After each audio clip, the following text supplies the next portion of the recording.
Sir ये मेरे को निकालना है, इसका टाइम पीरियड निकालना है, टी निकालना है, तो सर निकाल देंगे। तो सर इसका स्प्रिंग कांस्टेंट कितना है, तो सर ये। अब होगा क्या,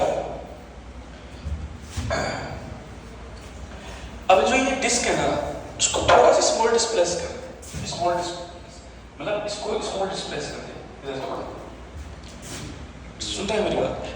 तो ये स्मॉल डिस्प्ले करेगा तो ये इस प्रकार से आएगा, तो ये रोलिंग नहीं है, लेकिन तू इसको इस प्रकार से डिस्प्ले कर, यहाँ से थोड़ा, और इस मतलब यहाँ से मतलब है कि इसको थोड़ा आगे डिस्प्ले कर, तो इसमें रोलिंग आएगी, और ये मतलब ये इस प्रकार से आगे जाएगा और इस प्रकार से किधर आएगा, पीछे।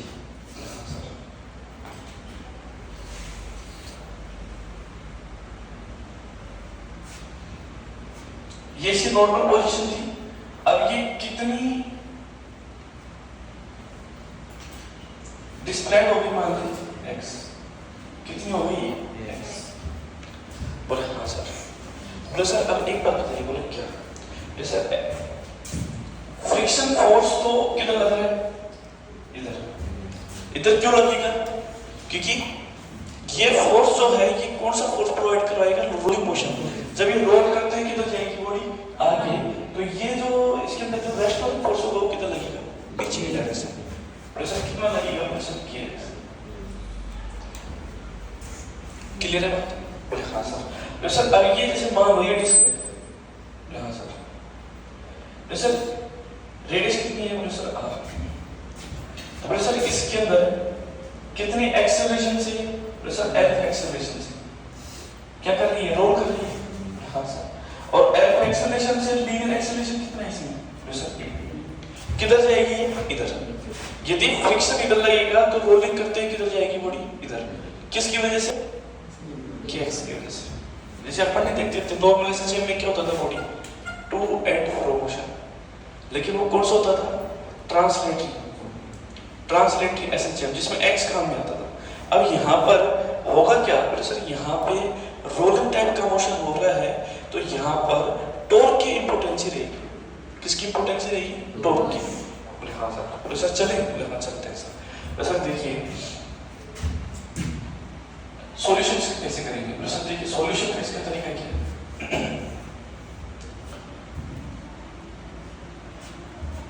बोले सर ये कितने एक्सेलरेशन से आ रही है, बोले सर a एक्सेलरेशन से आ रही है, तो इसका फोर्स कितना लगा,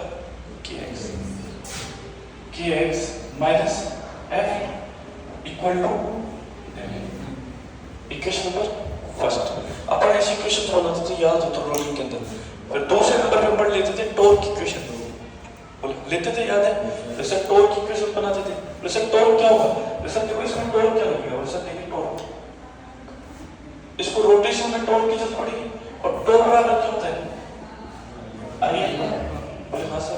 तो बोले सर देखो इधर फोर्स कितना लग रहा है, फ्रिक्शन फोर्स लग रहा है, सिंपल सी बात है। परपेंडिकुलर डिस्टेंस कितनी है, बोले सर r। बोले हाँ सर।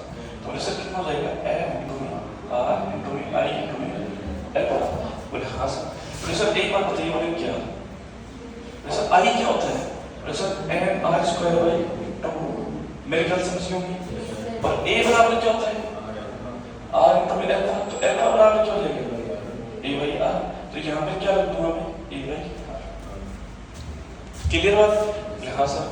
तो बोले सर r से r क्या हो जाएगा मेरा, कैंसिल। तो mr इक्वल टू कितना हो जाएगा, mr/2 इनटू में क्या हो जाएगा, a। r से r क्या हो जाएगा, कैंसिल।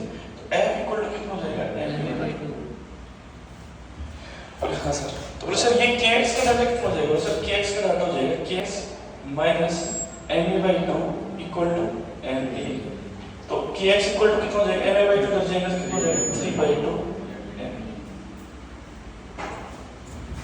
क्लियर हो गई मेरे ख्याल से? बोले हाँ सर। बोले सर एक बात बताइए, बोले क्या,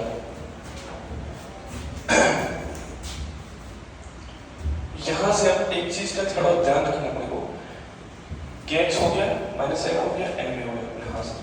बोले सर ये अपन जानते हैं t इक्वल टू क्या होता है, 2π√m/v होता है, नहीं होता? बोले हाँ सर होता है।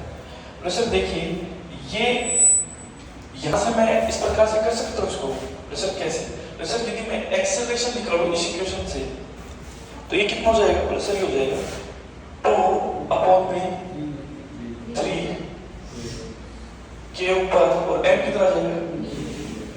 बिंदु में क्या हो जाएगा x।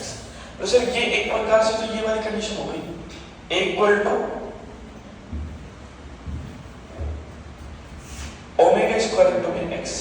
बोलिए कुछ कुछ याद हो तो आपको बोले हाँ सर। तो सर ये ओमेगा क्या है सर? ओमेगा स्क्वायर कितना हो गया सर? 2k अपॉन में 3 है। तो ओमेगा कितना हो गया sir? Under root 2k upon में 3 है। बोले सर तो ओमेगा कितना होता है सर? 2 पाई अपॉन में t under root 2k upon में 3। यदि मैं यहाँ से टाइम पीरियड ऑफ t कर दूँ तो कितना हो जाएगा? बोले sir time period of t हो जाएगा मेरा t equal to 2 pi under root time 3m upon में 2k। यस सर क्लियर हो गई बात? सर ये एक मेथड ये है टाइम पीरियड निकालने का। सर दूसरा मेथड ही बताइए। सर सेकंड मेथड देखिए, सेकंड मेथड भी इसको साथ के साथ ही मैं सोल्व करवा दूं ताकि आपको पता चल जाए। एक मेथड होता है ये है, इसको देखो देखिए एक चीज का ध्यान रखना, इस तरह कोई क्वेश्चन दिख जाए ना स्प्रिंग से डिस्क को कनेक्ट कर दे डायरेक्ट, तो इसके लिए डाटा ध्यान रखना d इक्वल टू 2 पाई। वैसे अपन जानते हैं m अपॉन में क्या होता है कि इसको 3/2 से मल्टीप्लाई कर देते हैं अंदर इंटरनली। और ये क्वेश्चन दिख जाएगा तो तेरे को रिजल्ट यही लिख के आना है, यही इसका रिजल्ट आएगा। मास दे दे तो लिख देना, नहीं दे तो रिजल्ट यही आएगा 100 to 100% है। ठीक है, अब इसको दूसरा तरीका क्या है सोल्व करने को? सर दूसरा तरीका ये है कि एक बात बताइए बोले सर देखो टोटल एनर्जी कौन कौन सी है? बोले सर देखो टोटल एनर्जी सबसे पहले तो पोटेंशियल एनर्जी इस स्प्रिंग की कितनी होगी? 1/2 ये सब plus kinetic energy 1/2 mv² plus फिर अब इसके अंदर रोलिंग भी हो रहा है। सर रोलिंग हो रहा है तो 1/2 I ओमेगा। बोलिए सर और ये एनर्जी टोटल पूरी क्या रहेगी? कांस्टेंट। बोले हाँ सर। तो बोले सर मैं इस तरह से लिख सकता हूँ क्योंकि कैसे 1/2 k x² plus 1/2 mv² plus 1/2 I का डाटा तो कितना हो जाएगा? mr²/2 और ओमेगा कितना होता है? v अपॉन में आता है। बोले ऐसे ना तो v² r² से r², ये क्या हो गया? कांस्टेंट। बोले हाँ सर। तो ये हो गया मेरे ख्याल से 1/2 kx² प्लस mv²/4 और ये mv²/2 कितना हो गया? mv²/4 और mv²/2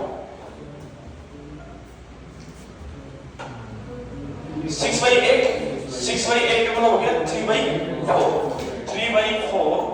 mv² और ये क्या है? कांस्टेंट। अब ये ध्यान रखना ये काइनेटिक एनर्जी ये जो टोटल एनर्जी कब बदल सकती है? तो सर ये बदल सकती है क्या तो आप डिस्प्ले में वेरिएशन करो या फिर टाइम के अंदर। तो सर क्या तो आप टाइम का फंक्शन लो या फिर x का फंक्शन लो, उससे से इसकी एनर्जी बदल सकती है। वो सर कैसे?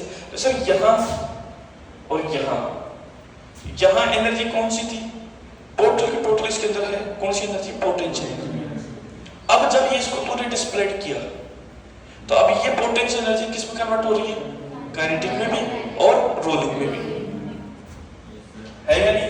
बोले हाँ सर। तो बोले सर इसका मतलब क्या हुआ? बोले सर इसका मतलब ये हुआ कि मैंने टोटल एनर्जी को कांस्टेंट कर दिया और टोटल एनर्जी को इस रूप में लिख दिया। अब ये कब बदलेगी? बोले सर x के साथ बदल सकती है या फिर टाइम के साथ। बोले सर मैं x के साथ ले लेता हूँ, ले लीजिए। बोले सर मैं x के साथ लूंगा, डिफरेंशिएट करूंगा तो इसका भी डिफरेंशिएट करना पड़ेगा मेरे को। बोले हाँ सर। बोले सर जब इसका डिफरेंशिएट करूंगा तो ये डाटा कितना हो जाएगा मेरे को? 0। बोले हाँ सर। तो सर जब ये 0 हो जाएगा तो बोले सर इसको मैं सोल्व करके बताइए बोले क्या आएगा?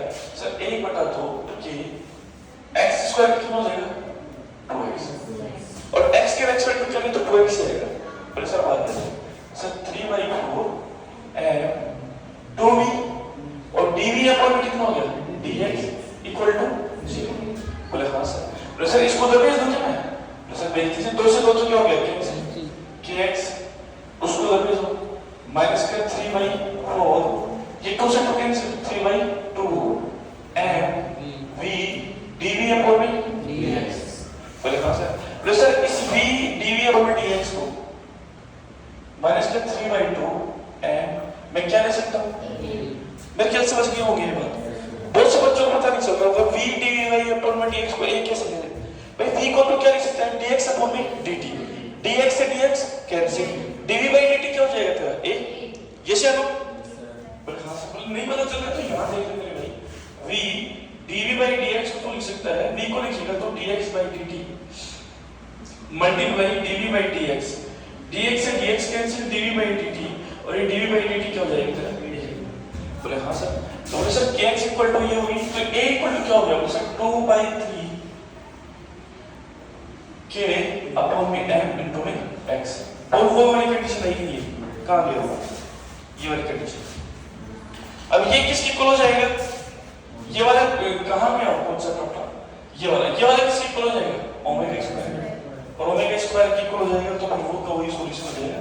2k अपॉन में 3 है, और यहाँ से तो टाइम पीरियड निकालेगा तो 2 pi under root 3m by 2k। ये इसका कौन सा मेथड है? Second method. ये कौन सा मेथड है इसका? First method. जो तेरे को बेस्ट लगेगा तो उससे कर ले। बहुत से बच्चों को ये वाला ठीक लग रहा है मेरे ख्याल से, ये वाला ठीक लग रहा है, दोनों से तेरे पर डिपेंड है, तो चाहे इससे कर ले। कैसे आना? देख ले इसको, देख ले।